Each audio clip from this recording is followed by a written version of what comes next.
Alright, hey everyone. Today we begin Chapter 4 of the Omega Blade. So, let's just dive right in. It was still raining as Aaron waited behind the gate the next morning. There had been some thunder and lightning during the night, but it had stopped well before sunrise. Hearing footsteps, she turned to see Kion approaching. Aaron, right? Kion asked. Aaron nodded as she turned back towards the gate. Princess? I like your armor. Thank you. Although she couldn't see them, Aaron knew that Val, Lux, Laeric, and Nephrius were seated to her left, across from the announcer's podium. The announcer for Arena 2 was Kiera Springbender, a fair-skinned human woman who had won the 13th, 16th, 17th, and 21st Emberhaven games, the first of which she had accomplished at the age of 20. It was the record for the most games won by a single person, and she was the only one to ever win 2 consecutive games. Welcome back, everyone, Kiera said into her sound-amplifying pendant.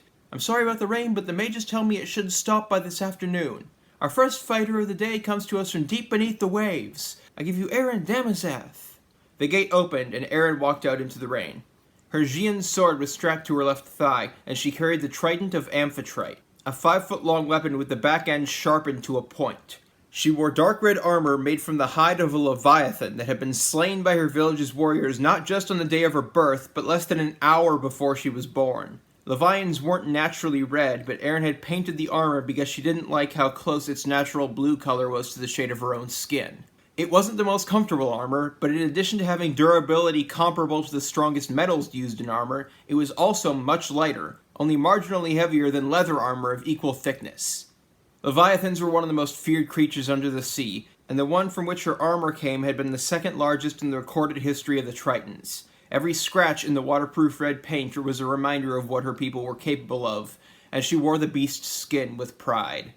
Stopping at a spot marked on the ground, Aaron held her trident flat, letting the rain hit a large surface area. Unlike most of the spectators and other fighters, she loved the rain. As a Triton, she could survive out of water indefinitely, but she was more comfortable beneath the surface, and the raindrops on her skin were like a light breeze to a human on a hot day. Aaron's opponent is a 2-time veteran of the games, Kiera announced. Please welcome Tasnera Thunderhammer. The gate across from Aaron opened, and a dwarf woman around the same age as Kiera walked out. Standing only 6 inches shorter than Aaron, Tasnera had green eyes, ash-colored skin, and long black hair tied behind her head. Unlike some other dwarf women Aaron had encountered, Tasnera was clean-shaven. A 3-foot double-headed axe hung from Tasnera's left thigh, and she carried a warhammer only an inch shorter than her. Unlike Tharman Blackstone, Tasnera wore an iron helmet and chainmail from the neck down. Random selection has determined that our fighters will be allowed 2 melee weapons and 1 enchantment, but no ranged weapons, Kiera explained. The requirements for victory are forfeit, incapacitation, or death. Do you both understand? Yes, Aaron and Tasnera replied. Then you may begin. While Aaron began advancing, Tasnera raised her hammer over her head. Thunder suddenly rumbled above them, and a bolt of lightning struck the hammer's head. Sparks jumped from the weapon as Tasnera pointed it at Aaron, who threw herself out of the way of the lightning bolt it fired.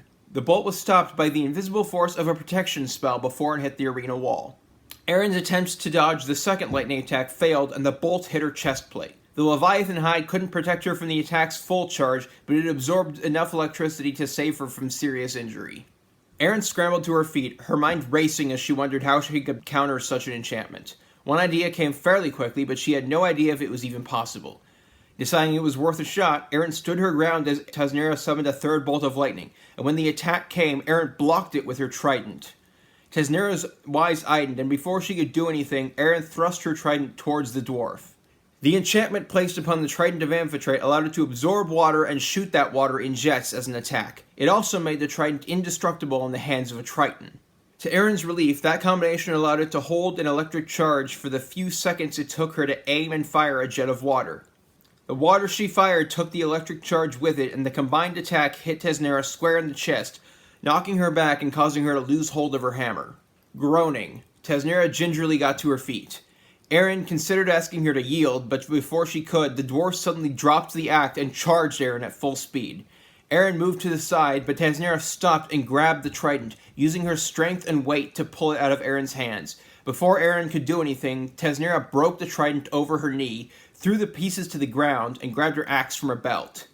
Drawing her sword, Aaron parried 2 slashes, feigned a jab, and slashed upwards, cutting the leather strap on Tesnera's helmet and slicing open the left side of her jaw. Running on adrenaline and acting reflexively, Eren followed up by stabbing Tesnera in the chest.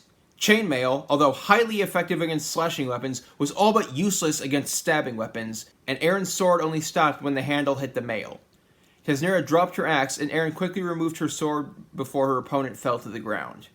While a pair of clerics rushed into the arena to see if the dwarf could be saved, Eren sheathed her blade, then picked up her broken trident, which mended itself in her hands. Eren collected her gold and joined the others in the stands. Before she could sit down, Val got up and hugged her. Surprised, she hugged back. "You never fail to amaze me," he said softly. "Well done." Eren felt her face heat up a little as she rested her head on his shoulder. "Same to you." "Seriously, you were like a demigoddess out there," Lux remarked once they were seated. Eren was confused. She and Val had known each other most of their lives. They were perfectly comfortable with hugs and other platonic displays of affection, and although they had a mutual attraction, it was purely physical. They had no romantic feelings for each other, nor a strong desire for a sexual relationship, so she wasn't sure why the hug had been different. "Our next fighter, Kurdesh Henrina," Kiera announced after a short break. A black-skinned dragonborn woman walked out into the arena.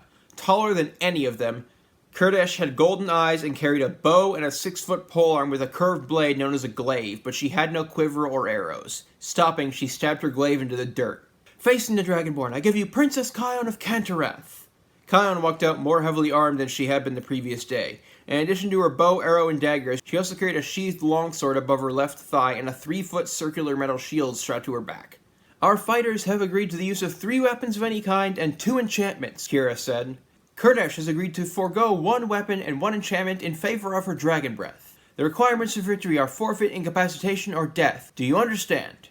The Boread and Dragonborn both gave her a thumbs up, and the match began. Kurdesh pulled on her drawstring, and an arrow manifested in the proper place. She fired, missing but forcing Kion to duck. The arrow vanished as soon as it hit the ground. Kion fired back with a standard white-feathered arrow, which glanced off the scales of Kurdesh's right shoulder. Kurdesh fired again, drawing first blood when her arrow grazed Kion's head just above her left ear. Gasping in pain, Kion knocked an arrow, adjusted her aim, and fired, breaking her opponent's bowstring. Dropping the bow, Kurdesh grabbed her glaive and charged. Kion fired a red-feathered arrow, but the mercury arrowhead bounced off the glaive's foot-long blade. Dropping her own bow, Kion drew her sword and unslung her shield just as Kurdesh opened her mouth. Closing her eyes reflexively, Kion activated her shield's enchantments, and ice manifested around the edge, expanding the shield's diameter by 2 feet and saving the princess from a face full of acid. Kion opened her eyes just as Kurdesh slashed with her glaive, breaking some ice off the top of the shield. Deactivating the enchantment, Kion struck back, but Kurdesh blocked her slash. The Boread and Dragonborn went back and forth, attacking and defending. Kurdesh couldn't get past Kion's defenses, and Kion's slashes couldn't do any meaningful damage, inflicting flesh wounds at best and scratches at worst.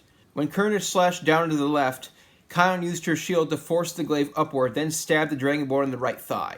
Roaring in pain, Kurdesh slammed the wooden handle of her glaive into Kion's forehead. Disoriented, Kion lost hold of her sword and stumbled back, her instincts and muscle memory keeping her shield arm raised in front of her. By the time Kurdesh had removed the steel blade from her leg, Kion had recovered and drawn one of her daggers.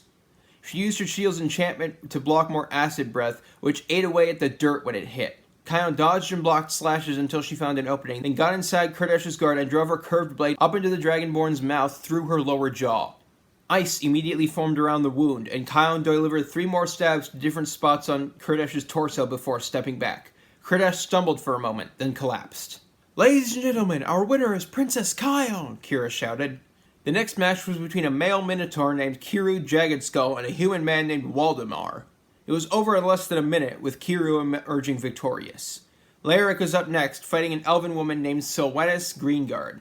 Each was armed with only a sword, and Lyric's longer blade allowed him to draw first blood, securing the win. It had stopped raining by the time they left to get lunch, and as they were eating, Nefrius noticed Laerik staring off into space with a forkful of noodles halfway between the bowl and his mouth. "Hey, wake up," Nefrius teased, nudging him. Laerik shook his head. "Sorry, what was that? Are you okay?" Laerik sighed. "Yeah, I was just lost in thought." Nefrius raised an eyebrow. "What about?" "That redirect Eren pulled off." Laerik looked over at the Triton woman. "I still can't believe it worked." Eren shrugged. "Honestly, I'm almost as surprised as you."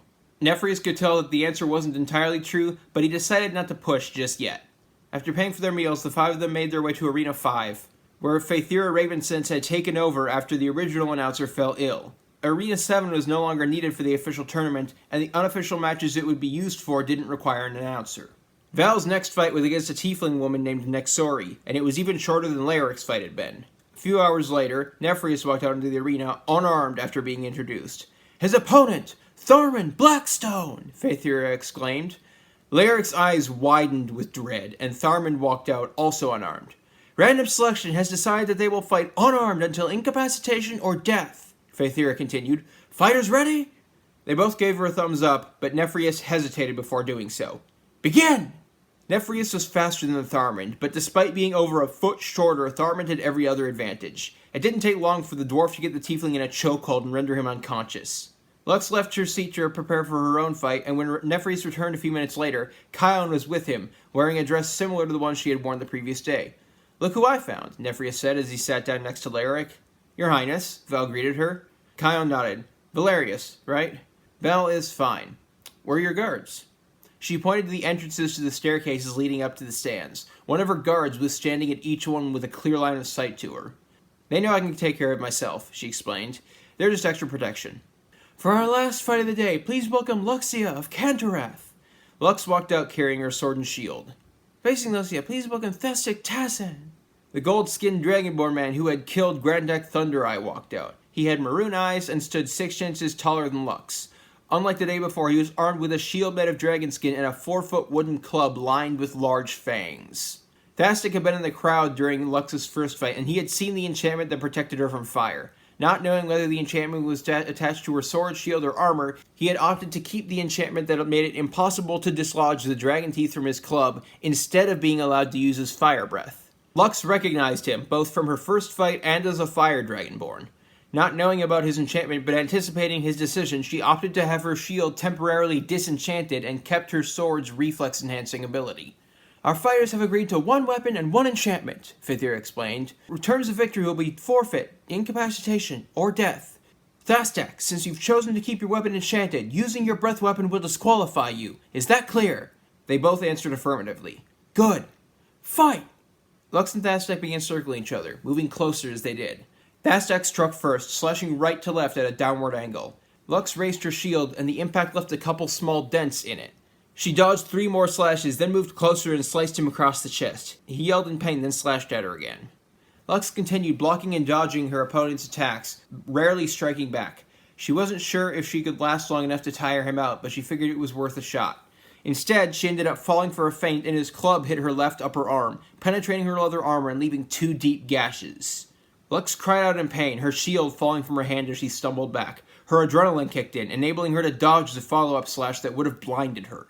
She parried 2 more strikes, then slashed low. Thastak jumped over the attack, inadvertently exposing his torso in the process, and Lux drove her blade into his chest before he had a chance to move his shield. Recognizing that he was still a potential threat, she let go of her sword and used both hands to disarm him of his club. She then removed her sword from his chest and kicked him to the ground. "Yield," she said, holding her blade to his throat. Thastak growled, then leaned his head back and relaxed his neck. "I yield," he groaned, clearly in pain. Lux was surprised to see Kion waiting for her with Val, Aaron, Laric, and Nefrius. They all congratulated her, then the 6 of them left the arena. It was dark as they walked back to the tents, and the others noticed Lux and Kion walking slower than them. Ever since she was a child, Lux had always had a limited amount of social energy. Once it was gone, she needed to take a break to let it build back up. Some people, groups, and situations were more draining than others, but they all drained her eventually, even her closest friends. Talking to Kion was different. It felt easy, almost effortless. Before she knew it, they were standing outside Kion's tent. "I suppose I'll see you tomorrow," Kion said in Boreatica. "I mean, unless you want to come in for a bit." "I'd love to," Lux blurted out. The moment they were inside the tent, Kion kissed Lux, and something in Lux's mind switched on. After kissing back for a bit, she backed Kion up against a wardrobe and pinned her wrists above her head. "I need to know," Lux said softly. "Is this just for tonight, or will there be more?" Due to the 5-inch height difference between them, Kion was forced to look up at Lux, and her expression made Lux feel like the most desirable person in existence. "I don't know what tomorrow will bring," Kion whispered. "Let's just start with tonight and see where it takes us." Acting on instinct, Lux leaned in and started kissing the left side of Kion's neck. "Have you done this before?" Kion moaned softly. "Yes," Lux whispered between kisses. "You?" "Yes, and don't worry about the guards hearing us. My parents don't care what I do in private as long as I don't endanger myself or the kingdom." Lux had more questions, but then Kion unzipped her dress and let it fall to the floor. Suddenly they were on a bed, Lux was on top of Kion, and the questions could wait. While Larrick and Nefrius retired to their tent, Val and Aaron went to the one they usually shared with Lux. While Val laid down on his cot and kicked off his boots, Aaron knelt next to the 6-foot metal tub she'd borrowed from the mages. Placing her hand on the side, she whispered an Aquan incantation that made the tub start filling with water. Once the water was less than 6 inches from the top, she stopped and stood up. "Something happened when you hugged me earlier," Aaron said, opening her traveling pack and removing a simple gown made from a waterproof fabric made only in Triton villages. "I felt something. It wasn't romantic or sexual, it wasn't nervousness or fear." "What was it?" Val inquired. "I don't know," she admitted, turning her back to him and starting to undress. "I hate that I don't know. Whatever it is you're feeling, let me know when you figure it out, okay?" "I will." Val glanced in her direction and saw her topless and starting to push down her pants. Normally he would look away out of respect, but something caught his eye, a long diagonal scar that started just below her left shoulder blade and stopped above the right side of her waist. He'd seen it before, but he'd never given it any thought. "That scar on your back," he said after looking away. "Why not have the clerics heal it?" "Look at me, Val." He turned and saw her facing him, her pants pulled back up, but her chest on full display. His eyes widened from surprise. Although he and Aaron were comfortable changing in front of each other, they always turned their backs to do so. Never before had she let him see her bare front, much less asked him to look. "Do you see this?" she asked, pointing to a scar above her left breast. He nodded. "For the record, I think it makes you look even more badass." "Thank you. Why are you showing it to me?" "Both of these scars came from a blade that cut through my old armor like it was weak leather," Aaron explained. "I keep them as reminders that even armor as effective as mine isn't invulnerable. No armor is. Not without a very powerful enchantment, anyway." "I see." A small smile appeared on her face. "Do you like what you see?" "They're perfect," he replied. "And if anyone ever tells you different, put your trident through their chest and see how many organs you can pull out at once." Aaron laughed as she turned away and finished undressing. She put on the gown, then climbed into the tub of water. "Thank you," she said, leaning her head back against the tub's rim. "I will." With that, she submerged herself, closed her eyes, and breathed in deeply through her gills. So ends Chapter 4. That's all for now. Stay safe in these crazy times.